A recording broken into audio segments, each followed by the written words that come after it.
tem que lutar, agradecer, só se entregar a quem te merecer. Não estou dando e nem vendendo, como o ditado diz, o meu conselho é pra te ver feliz. E aí, galera, vamos lá para mais uma aula. E essa nós vamos fazer a correção da OAB 31. Simbora, meus queridos nobres causídicos. Vixe, tá com esse bichinho aqui. Vamos ver se ele... Oh, yeah. Vocês estão me vendo? Vamos lá. Seguinte. OAB 31, tá certo? Nós vamos fazer a correção aqui da peça, fazer a leitura da peça, e em seguida nós vamos ver aqui os pontos fundamentais, né, do que constitui essa peça aqui trabalhada na OAB 31. Rômulo, nascido em 4 de abril de 1991 em Maricá, ficou inconformado por encontrar em 2 de janeiro, vamos lá, tem umas informações aqui já de cara muito relevantes, tá? O Rômulo, nascido em 4 de abril de 91. Se ele foi nascido em 4 de abril de 91, nós vamos fazer o cálculo, se a peça já está dizendo a data, muito provavelmente ela vai querer saber qual é a idade do agente, né? Em Maricá, ficou informado por encontrar em 2 de janeiro de 2010, ou seja, de 91 para 2010, nós temos quantos anos aqui? 2 de janeiro. 2 de janeiro já tinha passado o aniversário dele, né? De 91 para 2000, nós temos 9 anos. De 19 anos. 19 anos. Não é isso? 19 anos. Se ele possui 19 anos, nós temos aí o quê? Uma diminuição por conta o quê? Da questão da idade. 21 anos. Lá do Código de Processo Penal. Depois a gente vai ver isso. Tá certo? E aí, gente, o que acontece? Mensagens de sua esposa Paola, nascida em 6 de junho de 92, para Bruno, desejando a este um próspero ano, tá? Em razão disso, desferiu golpes de faca nas mãos de Paola, tá? E essa daqui, ó, você tá vendo que ela também é bem jovem, né? Se ele nasceu em 91 e tem 19, ela nasceu em 92, ela vai ter aí 18 anos, né? Em razão disso, desferiu golpes de faca nas mãos de Paola, pretendendo em seguida utilizar a arma branca para golpear a vítima e causar a sua morte. Ou seja, ele pretendeu o quê? Causar a morte dela. Ocorre que Rômulo ficou sensível ao sofrimento de sua esposa após as facadas na mão, decidindo deixar o local dos fatos para se acalmar. Apesar de ter consciência de que os atos praticados seriam insuficientes para causar inicialmente a pretendida morte de Paola. Paola informou os fatos à sua mãe, que a levou ao hospital e em seguida à delegacia, onde ela narrou o ocorrido à autoridade policial. O delegado estava orientado, ou seja, gente, o que foi aconteceu? Ele teve a intenção de causar a morte, artigo 121, com a qualificadora do homicídio. Só que o que aconteceu? Isso aqui ele se arrependeu, né?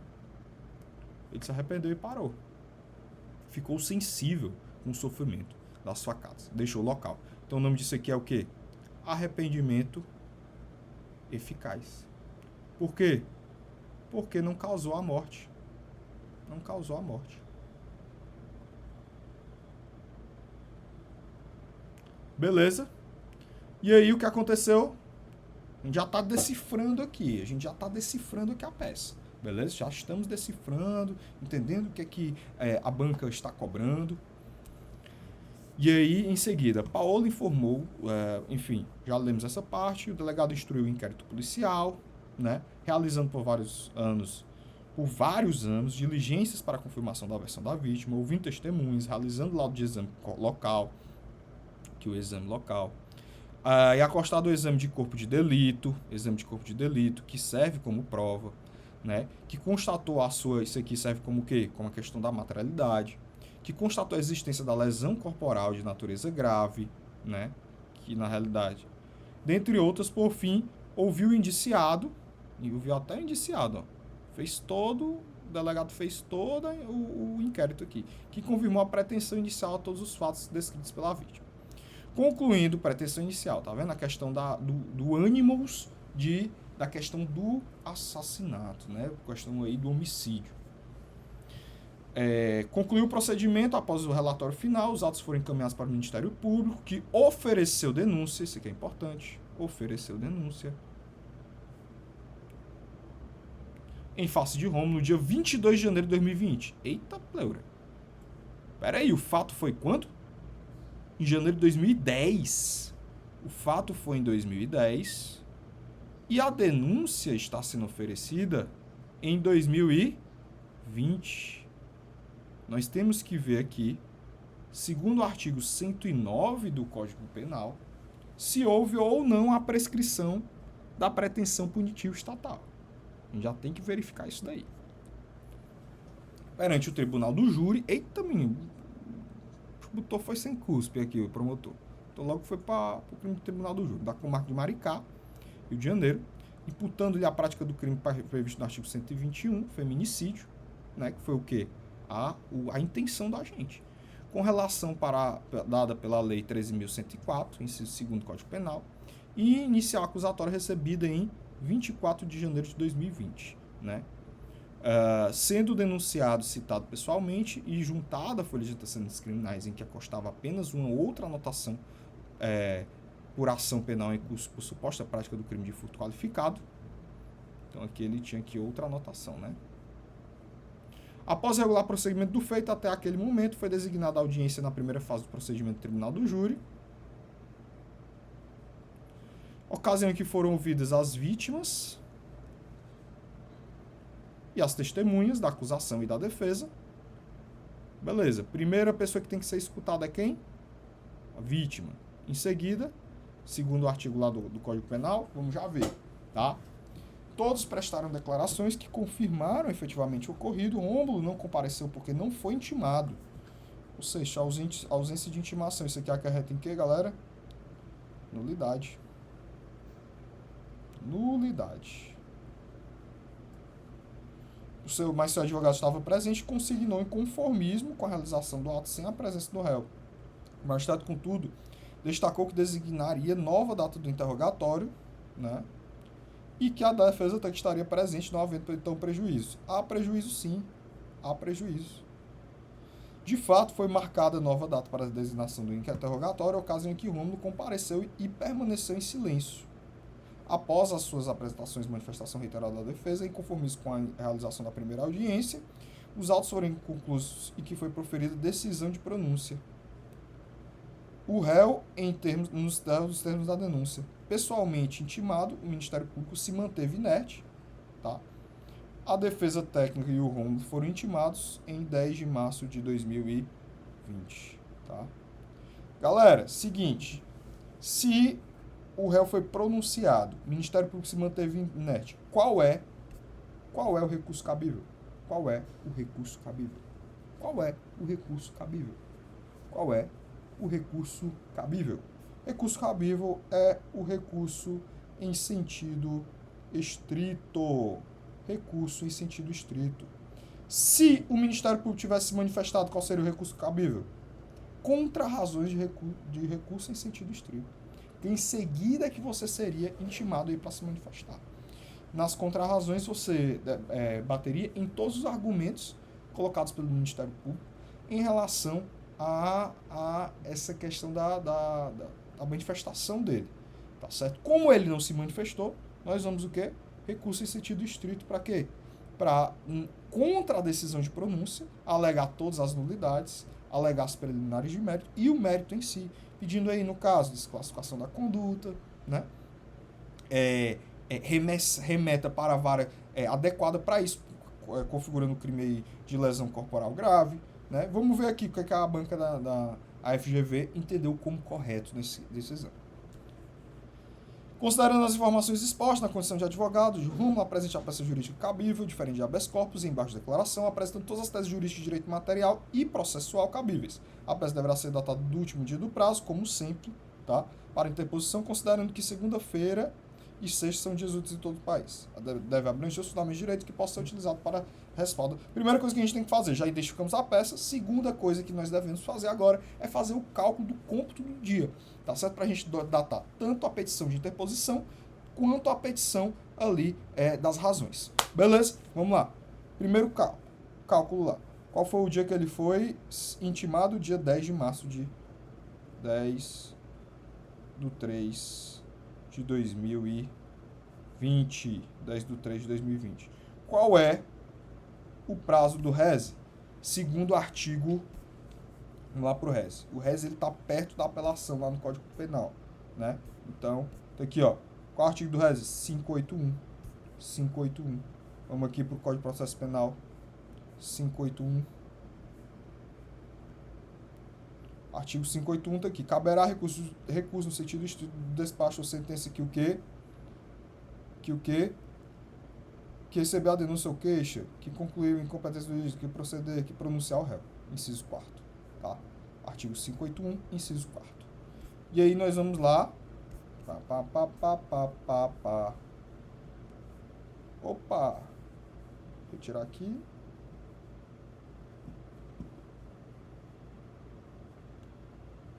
(581) 581, inciso 4º. E aí nós vamos fazer o quê? Qual o prazo?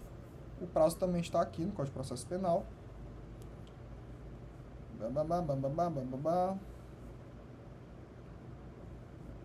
está aqui. 581.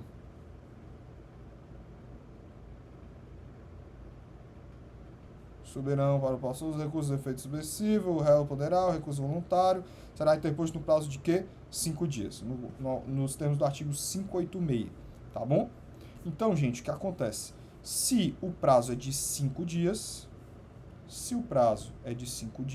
e esse dia aqui, dia 10/3 de 2020, que foi o dia que ocorreu a citação, ela era uma terça-feira.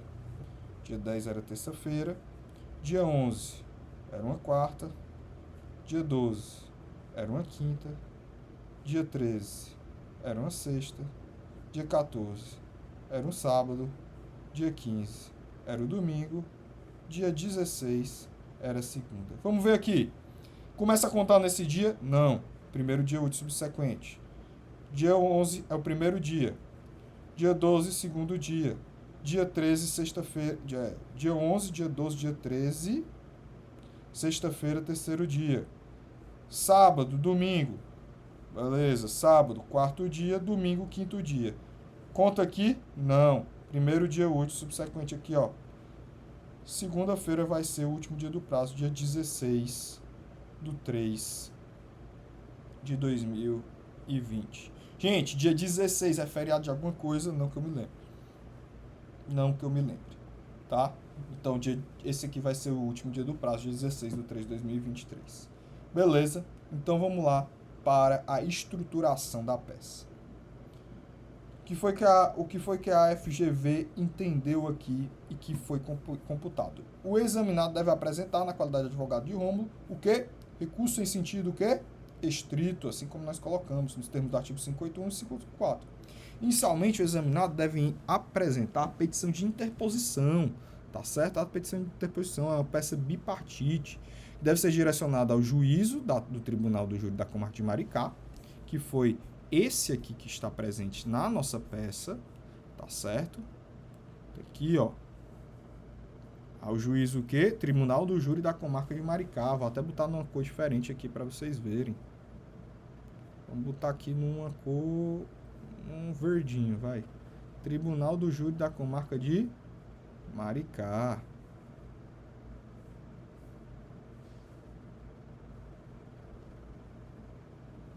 Beleza?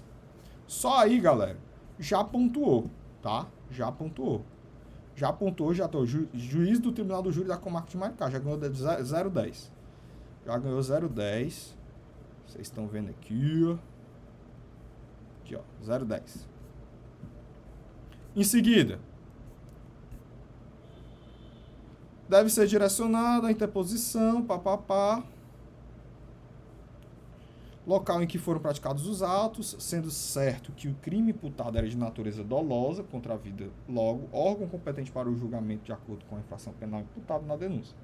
Já na petição de interposição, deve ser formulado pedido de retratação por parte do juiz do ACO. O pedido de retratação, gente, o que é que ele diz? Esse pedido de retratação, ele vai versar sobre a possibilidade do juízo de se retratar da decisão proferida por ele. Ou seja, do juiz mesmo modificar a decisão dele a fim de quê? A fim de atender às questões legais, jurídicas, cabíveis que estão sendo agurridas ali pela defesa. E aí, nos termos do artigo 589, não pode se esquecer desse artigo 589, tá?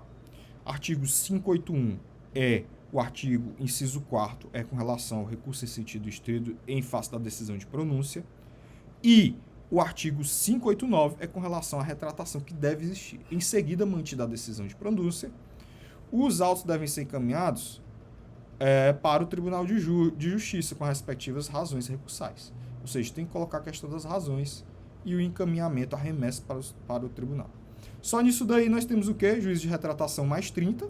Só para citar o artigo do 581, nós temos o inciso 4º do CPP, nós temos mais 010. Pedido de exercício do juiz de retratação do 30 mais 03. E nos termos do artigo 589 do CP, nós temos mais 4. Só nessa brincadeira aqui, nós já ganhamos 0,6, tá? 0,4. Aí, ó. Nós já ganhamos 0,6 aqui. 3, 4, 5, 6, tá? E aí, após a petição, aqui já foi a questão do nosso endereçamento, tá? Endereçamento já se foi. Nós vamos agora para a questão da petição de interposição. Após a petição de interposição, nós vamos apresentar o que? As razões do recurso em sentido estrito, dessa vez, direcionadas ao Tribunal de Justiça do Estado do Rio de Janeiro, que é o TJ do respectivo Estado, que está aqui. Já no início de sua manifestação de defesa, Rômulo deve requerer o reconhecimento da extinção da punibilidade em razão da prescrição da pretensão punitiva. Tá? Então, esse aqui vai ser o nosso primeiro capítulo, extinção da punibilidade. Pela pena em abstrato, isso porque os fatos ocorreram em 2 de janeiro de 2010, quando o réu tinha 18 anos de idade, ou seja, era menor de 21. Ou seja, reduz aí a metade do tempo prescricional. A denúncia foi recebida em 24 de janeiro de 2020, funcionando como primeira causa de interrupção do prazo prescricional no termo do artigo 117 do Código Penal. Vamos lá para o Código Penal. Artigo 117. O que é que diz lá? O curso da prescrição interrompe-se pela decisão de pronúncia, pelo recebimento da denúncia, pela decisão confirmatória da pronúncia, pela publicação da sentença ou acordo condenatório recorrível, pelo início ou continuação do cumprimento da pena e pela reincidência. Tá? Então aqui, gente, nós temos uma das principais causas de interrupção da pena, que é o quê? A questão do recebimento da denúncia. Tá? Desde o ato da prática do delito, nós temos aí, do conhecimento do autor do crime, nós vamos ter aí, correu aí 18 anos. Né? Correu aí o quê? 10 anos. Esses 10 anos, eles vão ser reduzidos aí à metade. Vamos ver lá o artigo 109, do inciso do Código Penal. Artigo 109. O que é que diz o artigo 109? A prescrição antes de transitar em julgado a sentença final regula-se pelo... A prescrição antes de transitar em julgado a sentença final no salvo do artigo, parágrafo 1º do artigo 110, regula-se pelo máximo da pena privativa de liberdade combinada ao crime, verificando-se em 20 anos se o máximo é superior a 12, em 16 anos se o máximo é superior a 8. Artigo homicídio, vamos lá, 121, matar alguém, 6 a 20 anos.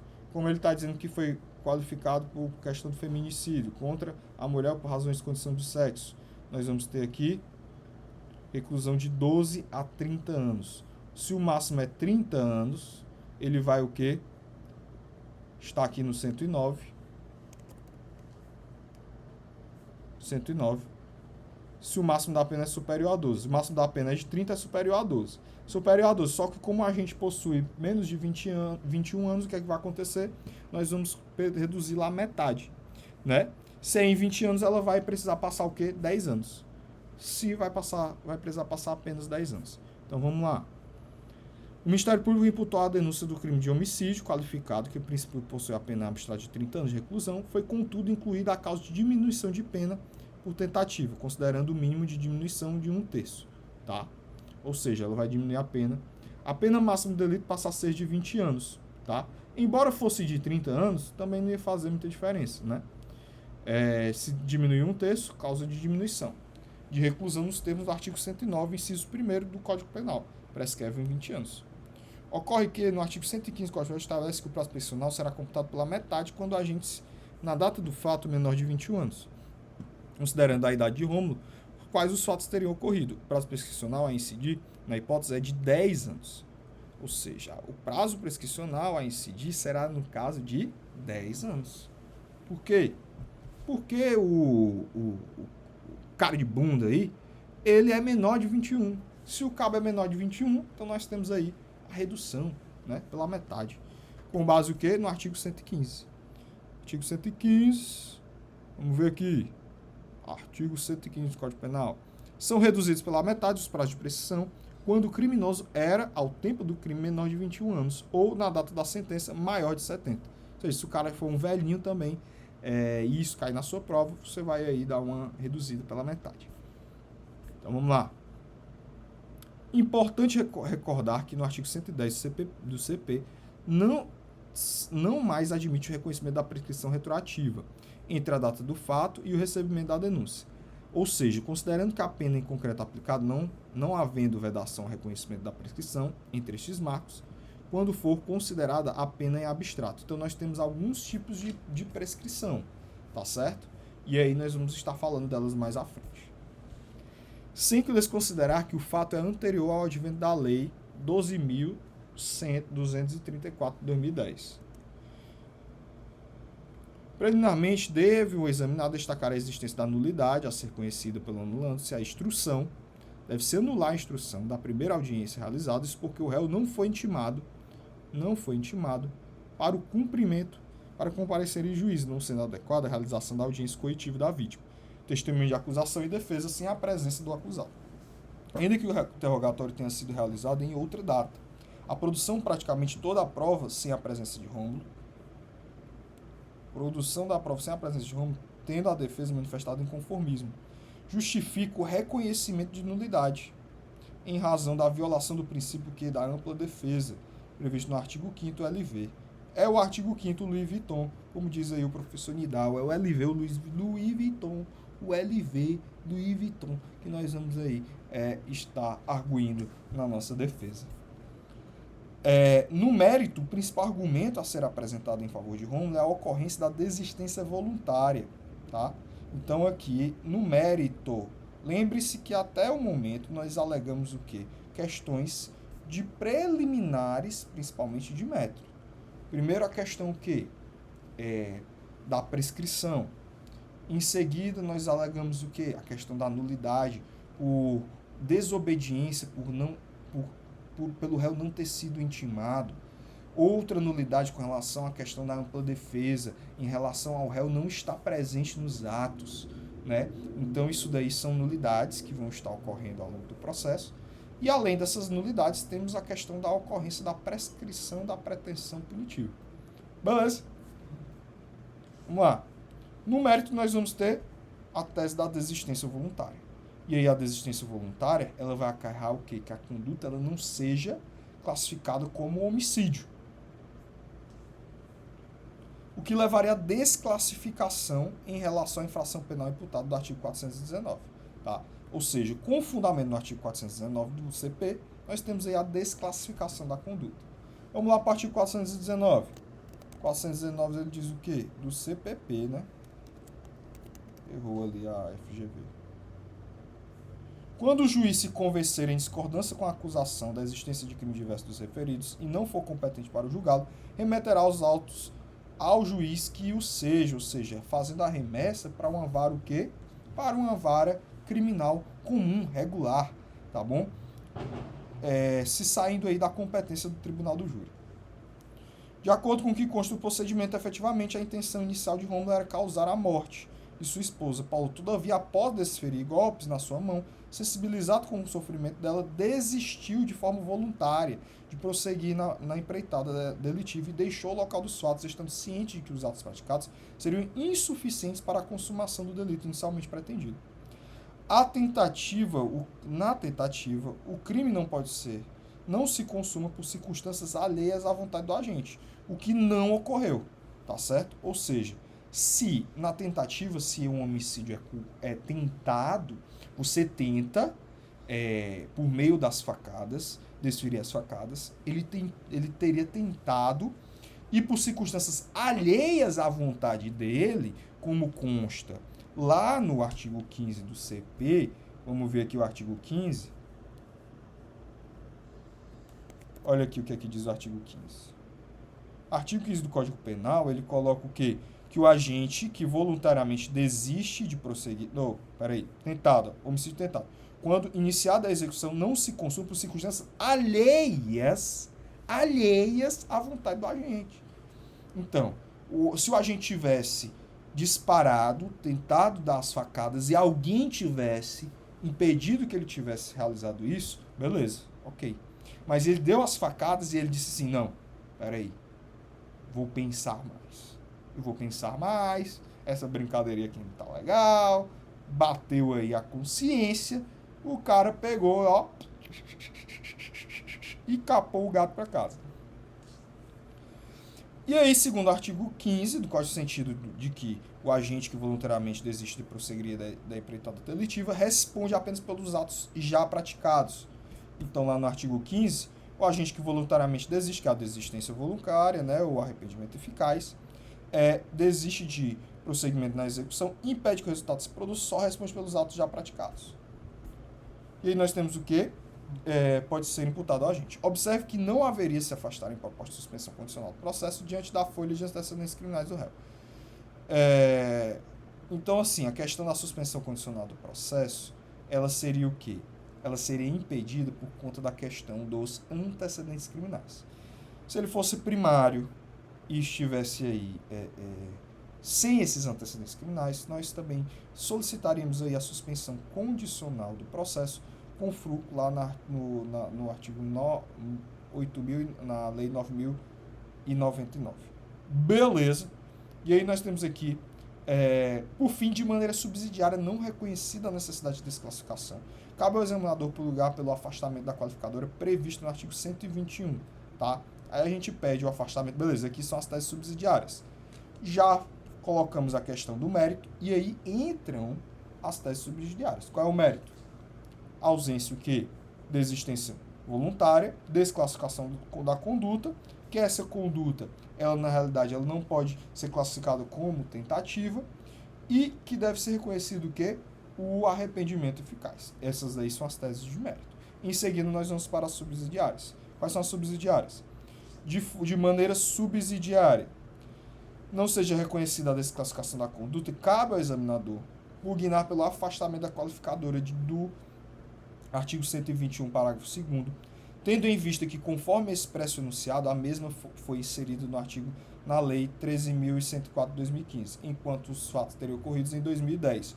Ou seja, aqui o neguinho, o caba, o cabeçudo, o cabeça chata, o cara de tabaco que está lá fazendo a prova da OAB, ele tem que se ligar de quando foi inserida a lei. Se liga de quando foi inserida a lei. Se for algo que foi inserido ali no pacote anticrime de 2019, não pode ser imputado a fatos que foram praticados em 2010. Porque aí feriria o princípio do indubio pro réu, feriria o princípio com relação à questão da vedação do reformácio impégios, feriria o princípio aqui colocado também da retroatividade da lei, da não retroatividade da lei penal, mas da lei mais grave retroagir, tá certo? Dessa forma, mesmo em caso de pronúncia, nós temos aqui o artigo XL da Constituição Federal. Dessa forma, mesmo em caso de pronúncia, necessário afastamento da qualificadora imputada. Então, mesmo que ele pronuncie, afaste-se a qualificadora. Mesmo que ele pronuncie, retire aí as majorantes. A gente tem que deixar isso bem claro para o examinador. Em sua conclusão, deve o examinador formular o pedido de conhecimento e provimento. Isso aqui é muito importante, porque isso aqui confere muitos pontos. Conhecimento e provimento, ganhou 0,30, só para falar isso. Tá? Se é reconhecida a prescrição da pretensão punitiva, a anulação da decisão de pronúncia, né? Porque ela acarretou em nulidade, a desclassificação para nos termos do artigo 419 para o crime de lesão corporal grave. Lesão corporal grave. De natureza grave. Artigo 122, blá blá blá, não, não é 122 não. Vamos lá. Artigo aqui, ó, 127, tá? Lesão corporal, 129, lesão corporal de natureza grave, 129, parágrafo 1º. A gente cita o artigo, né, só para dar aquela guaribada, mas você vê que a FGV não exige isso, só coloca o artigo 419. Afastamento da qualificadora do artigo 121. E o prazo para apresentação do recurso em sentido estrito é de 5 dias.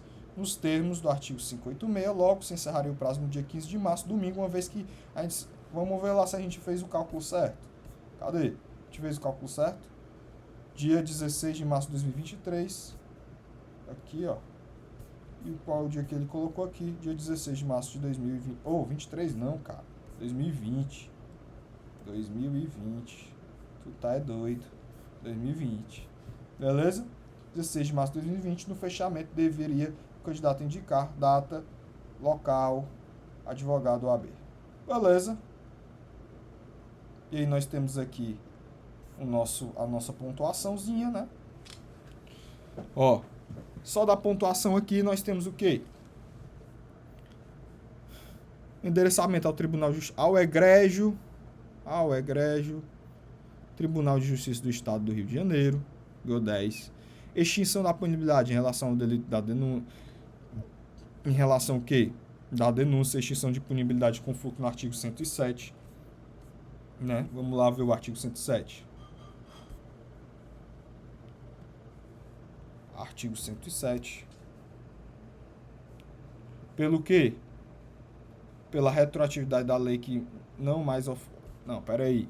Pelo quê? Pelo inciso 4º. Pela prescrição da decadência ou perempção, pela prescrição, né? Extinção da punibilidade com relação à prescrição. Nos termos do artigo 107 ou artigo 109, inciso 1º, a gente vai colocar também o 109, né? A gente bota o 109, bota o 107 com relação à questão da prescrição, né? 109, inciso 1º, e bota também o que confere a questão da idade dele, 115, artigo 115. Artigo 115, são deduzidos pela metade do prazo de prescrição quando o criminoso ao longo do tempo era menor de 21 anos ou maior de 70. Entre a data do fato e o recebimento só aqui nessa brincadeira, nós pegamos aí 0,7. A data do fato do recebimento da denúncia ultrapassa o prazo de 10 anos entre a data do fato, o homicídio ultrapassa o prazo prescricional do crime de homicídio, deverá ser computado pela metade, tá certo? A idade do réu. Aí essa questão só de alegar realmente o que foi colocado aqui em cima, a nulidade da pronúncia ou da instrução, né, da audiência de instrução, tendo em vista, ou seja, se você tanto faz você colocar, gente, que foi nula a pronúncia ou que foi nula a instrução, tá certo? Ele considera os dois. E aí, tendo em vista que o réu não foi intimado para a audiência, que foram ouvidas as testemunhas, o não comparecimento do réu, configuração ao princípio da ampla defesa, né, do artigo LV, o pedido de desclassificação para o afastamento do crime doloso contra a vida, nos termos do artigo 419, né? Houve desistência voluntária, já que Rômulo optou por não prosseguir na empreitada criminosa, ou já que não ocorreram circunstâncias alheias à vontade do agente, nos termos do artigo 15. Isso aqui é muito importante. Ó. Por quê? Porque coloca o quê? Que o resultado foi praticado às circunstâncias alheias à vontade dele. O Rômulo deverá responder apenas pelos atos já praticados, qual seja de lesão corporal grave, né? Que está previsto lá no artigo 120, foi o 129, foi que a gente viu, de lesão corporal grave. E lesão corporal grave, 129, parágrafo 1º, né? E, em seguida, por fim, nós vamos ter o quê?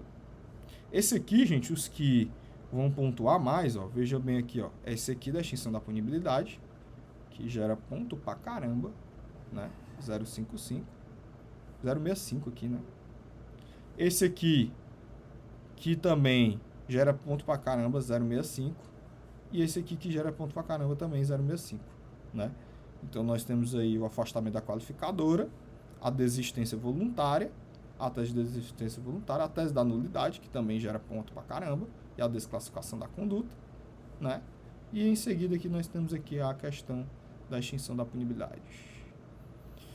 Conhecimento e provimento do recurso, data final aqui, ó, molezinha, você ganhou aqui 0,30, só nessa molezinha aqui, 0,40, você ganhou aqui na molezinha, só para fazer o cálculo aqui do último dia do prazo, local data OAB, meio ponto, você já ganhou aqui na molezinha também, meio ponto, tá? Então, gente, foi basicamente isso daí, esse é o resultado OAB 31. Até logo, tchau, tchau!